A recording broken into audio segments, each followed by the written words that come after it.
पशुपति पारस की भूमिका मतलब कितनी मजबूत होगी? सबसे बड़ा सवाल तो यही। हमारे साथ किया गया, एक दलित के साथ धोखा किया गया, क्योंकि उनका टारगेट जो है नीतीश कुमार फर्स्ट है। चिराग पासवान की जो भूमिका 2020 में थी, वही भूमिका इस बार प्रशांत किशोर की होगी। तो क्या सर इस बात में सच्चाई है? तो अगर कोई 1%, आधा परसेंट, 1.5% वोट भी छिटका दिया तो मुंह की खानी पड़ जाती है पार्टी। दोनों हथियार कारगर होंगे, दोनों जो सियासी हथियार हैं। 2020 में चिराग पासवान ने क्या किया? इसमें प्रशांत किशोर तो गलत कर नहीं रहे हैं। अपनी रणनीति पर चल रहे हैं और उनको जो है संरक्षण भी कहीं से प्राप्त। पनोरमा ग्रुप, जो सोचता है वो करता है। नमस्कार, आप देख रहे हैं न्यूज हाट। मैं हूं चंदन झा और हमारे साथ हैं वरिष्ठ पत्रकार अजय मिश्र। और बात करेंगे, बेधड़क कार्यक्रम है, बात सियासत की होगी। और एक बड़ा सवाल है कि क्या इस बार चिराग पासवान की भूमिका में होंगे प्रशांत किशोर, पशुपति पारस? तो इसी समीकरण को समझने की कोशिश हम करेंगे। सर, बहुत बहुत स्वागत है आपका इस कार्यक्रम में। धन्यवाद चंदन जी। सर, जो प्रशांत किशोर के बारे में कहा जा रहा है, जो सत्ता के गलियारे हैं, उसमें इस बात की चर्चा शुरू हो गई है कि चिराग पासवान की जो भूमिका 2020 में थी, वही भूमिका इस बार प्रशांत किशोर की होगी। तो क्या सर इस बात में सच्चाई है? क्या प्रशांत किशोर की जितनी भी एक्टिविटी है सियासी, वो सब यही कह रही है? देखिए, प्रशांत किशोर घूम घूम रहे हैं, अब घूम रहे हैं, चुनावी दौरा करना शुरू कर दिया उन्होंने। पिछले दिनों सीमांचल में गए थे, घूम रहे, मतलब अब फिर से चुनावी मोड में प्रशांत किशोर आ गए। और उनका नारा है कि 243 सीट पर हम लड़े। तो 243 सीट पर वह लड़कर किसको डैमेज करेंगे? सियासत में इसकी खूब चर्चा हो रही है, क्योंकि उनका टारगेट जो है नीतीश कुमार फर्स्ट है, दूसरे नंबर पर तेजस्वी यादव। कभी प्रशांत किशोर कहा करते थे 9वीं फेल, 9वीं पास, है ना? यह इनका नारा हुआ करता था। इधर अब मुख्य रूप से वो नीतीश कुमार पर है। नीतीश कुमार के बारे में बहुत तरह की बातें वो करते हैं, सियासी बातें कि बेकार हैं, नकारा हैं, जो भी है, बीमार हैं, उन्होंने काम ये नहीं किया, वो नहीं किया, जो होना चाहिए था वह नहीं हुआ, बिहार से पलायन जारी है, बेरोजगारी बरकरार है ना, शिक्षा की स्थिति बदतर है। तो ये सब चुनाव में मुद्दा बनाना यह दर्शाता है कि प्रशांत किशोर की पार्टी जन सुराज टारगेट में रखे हुए है जदयू को, और मुख्य रूप से नीतीश कुमार। तो एक फैक्टर बन रहा है कि आखिर प्रशांत किशोर नीतीश कुमार को ही क्यों टारगेट बना लिया। जैसे जैसे चुनाव नजदीक आ रहा है, उनके टारगेट में नीतीश कुमार फर्स्ट होते जा रहे हैं। अभी तक उनका जो था चुनावी, उनका जो नारा होता था, उसमें वह राजद को भी लपेटते थे। लेकिन इधर के कुछ दिनों के उनके बयान देखिए, उसमें आप राजद को सीधा सीधा कहीं प्रहार नहीं कर रहे हैं राजद पर। जी। जितना प्रहार हुआ सीधे तौर पर नीतीश कुमार पर कर रहे हैं। तो लगता है कि चुनाव में वह अपना लक्ष्य बना लिए हैं कि नीतीश कुमार को घसीटना है और उनको कम से कम सीट पर जीत हासिल करवाना है। अगर प्रत्याशी वह दे देते हैं सभी 243 सीटों पर, भाजपा के खिलाफ भी होगा, राजद के खिलाफ भी होगा, है ना, और कांग्रेस के खिलाफ भी होगा, इधर जदयू के खिलाफ भी होगा। अब देखना होगा कि उनका लक्ष्य किस पार्टी के खिलाफ उनके प्रत्याशी जो उतरेंगे उनको कितनी मजबूती के साथ उतारते हैं। जानकार बताते हैं कि नहीं, अगर नीतीश कुमार को दबाएंगे तो प्रशांत किशोर को जीत हासिल हो सकती है। तो समीकरण उनका अपना चल रहा है उस हिसाब से। जी। तो इस लिहाज से वह अगर चुनावी खेल हुआ, मान लेते हैं किसी को बहुमत नहीं मिला, किसी दल को, किसी गठबंधन को, उस स्थिति में वह ब्लैकमेलिंग करने की स्थिति में आ जाएंगे। एक फायदा यह भी वो उठा सकते हैं। दूसरा है कि उन्होंने अपना लक्ष्य निर्धारित कर रखा है कि नीतीश कुमार जी को 2025 में मुख्यमंत्री की कुर्सी पर नहीं बैठने देना। यह किसका मोहरा बने हुए हैं? कांग्रेस का मोहरा बने हुए हैं कि या फिर किसी और दल के सहारे वह इतना बड़ा कदम उठा रहे हैं।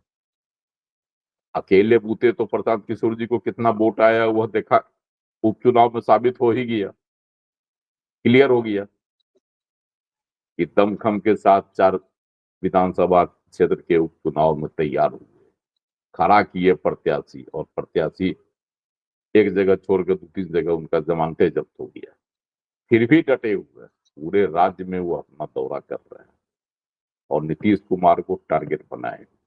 और इधर नीतीश कुमार है अपने लक्ष्य को 2025 नीतीश कुमार करके जो नारा है उनका 2025 नीतीश, और 225 सीट जीतने का जो उन्होंने लक्ष्य निर्धारित कर रखा एनडीए की सीट, तो ये इसके लिए नीतीश जी संघर्ष कर रहे हैं। नीतीश जी की सक्रियता बढ़ी हुई है, मीटिंग दर मीटिंग कर रहे हैं, अपनी पार्टी के मंत्रियों नेताओं के साथ मीटिंग के अलावे भाजपा नेताओं के साथ, मंत्रियों के साथ भी वह मीटिंग कर रहे हैं और सबों को एक ही सबक एक ही टास्क दे रहे हैं, पूरी एकजुटता के साथ इन 2005 के बाद से बिहार सरकार, नीतीश कुमार की सरकार द्वारा जो विकास के काम किए गए उसको जनता के बीच पहुंचाना है, वोटरों के बीच पहुंचाना है। और 2005 से पहले जो बिहार की बदहाली थी उसका भी आंकड़ा लोगों के बीच में दिखाना है और दोनों का फर्क समझाना है कि आप क्या चाहते हैं। तो उनकी भी सक्रियता है कि हम जो है, यह सब जानता है कि 2025 का चुनाव नीतीश कुमार जी का अंतिम चुनाव होगा। खुद नीतीश कुमार भी इसका लगभग ऐलान तो नहीं किए हैं लेकिन एहसास दिला चुके हैं। तो ये सब जो रणनीति है इसमें लगता है कि प्रशांत किशोर जो है चिराग पासवान की भूमिका में आएंगे और उधर पशुपति कुमार पारस।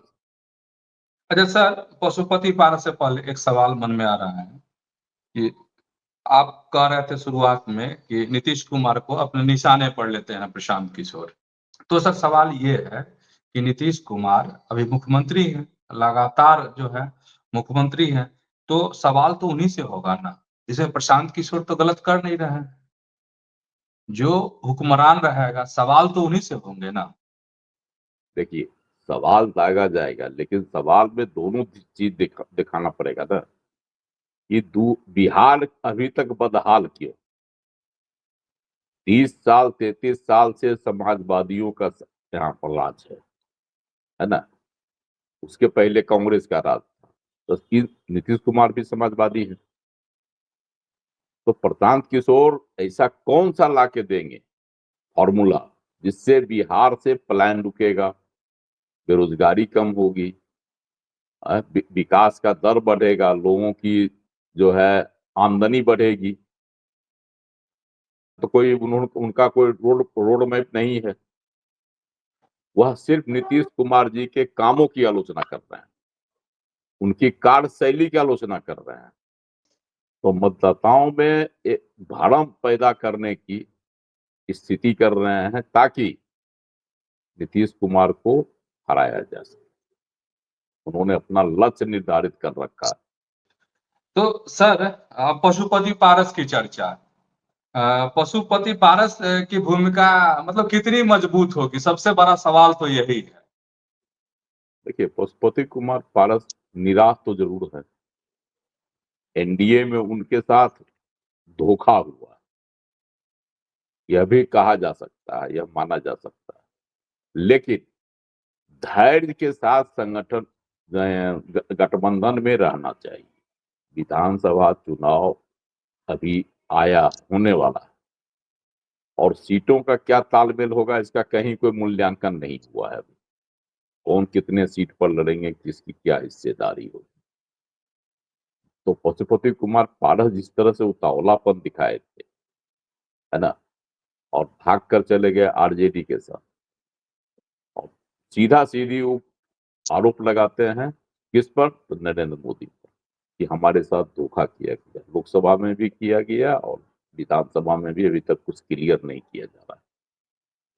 तो उनका टारगेट होगा बीजेपी, नरेंद्र मोदी। हमारे साथ धोखा किया गया, एक दलित के साथ धोखा किया गया, है ना। तो दो जो है हथियार एनडीए को कमजोर करने के लिए बिहार में अपनी रणनीति पर चल रहे हैं, और उनको जो है संरक्षण भी कहीं से प्राप्त। दोनों हथियार कारगर होंगे, दोनों जो सियासी हथियार हैं। देखिए होता क्या है कि विधानसभा चुनाव में लोकसभा जैसा बहुत बड़ा एरिया नहीं होता, छोटा छोटा एरिया होता है। 6 विधानसभा का एक लोकसभा होता है, तो एक लोकसभा का विभाजन 6 विधानसभा में हुआ, तो वो हार जीत का फैसला कम वोटों से होता है। तो अगर कोई 1%, आधा परसेंट, 1.5% वोट भी छिटका दिया तो मुंह की खानी पड़ जाती है पार्टी। 2020 में चिराग पासवान ने क्या किया? वोटों का गणित गड़बड़ाया, वोट जो है छिटका दिया। नतीजा हुआ कि नीतीश कुमार जी को भी हानि हुई, भारी हानि हुई, और भाजपा को भी कहीं कहीं शिकस्त मिली। तो ये जो है हथकंडा अपनाया जा रहा है विपक्ष की ओर से। हालांकि प्रशांत किशोर विपक्ष की मोहरा नहीं, प्रशांत किशोर का लक्ष्य है नीतीश कुमार को 2025 की के विधानसभा चुनाव में कुर्सी पर नहीं बैठाना, ताकि वह साबित कर सकें कि मैंने जो कहा। तो प्रशांत सर सफल हो जाएंगे? प्रशांत सफल, अब देखिए अभी के जो हालात बने हैं, आप देख रहे हैं कितना संभल संभल के लोग चल रहे हैं। सर्वदलीय बैठक के बाद भी तेजस्वी यादव क्या हाथ जोड़ लिए कि नहीं, कुछ नहीं बोलना चाह रहे सेना के की कार्रवाई पर। जो भी हुआ है उस कार्रवाई पर जी। कुछ नहीं, कोई पूरी एकजुटता दिखा रहे हैं सब, सेना के साथ, तो देश के साथ। मतलब सर तो ये ये है इसमें भी कि सियासत है, इसमें भी राजनीति है।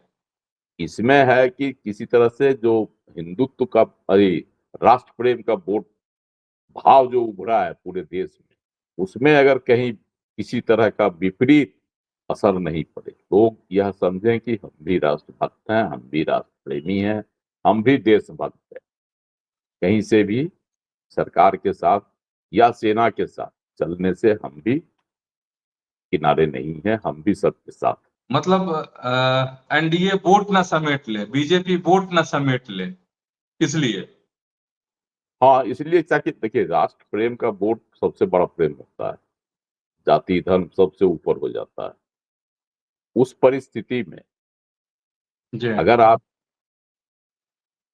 आड़ी तिरछी बातें करते हैं, जैसा कि पहले किया जा रहा था, पहलगाम में नरसंहार के बाद, हत्या के बाद जिस तरह से कार्रवाई में विलंब हुई, प्रधानमंत्री द्वारा घोषणा 2 दिन के बाद उन्होंने 24 अप्रैल को मधुबनी में घोषणा की थी, ऐसा बदला लेंगे कि रूह कांप जाएगा पाकिस्तान का, रूह कांप भी गया। तो लेकिन उसमें जब विलंब हो रहा था तो इन लोगों की बेचैनी बढ़ती जा रही थी, तीखे बयान दिए जा रहे थे।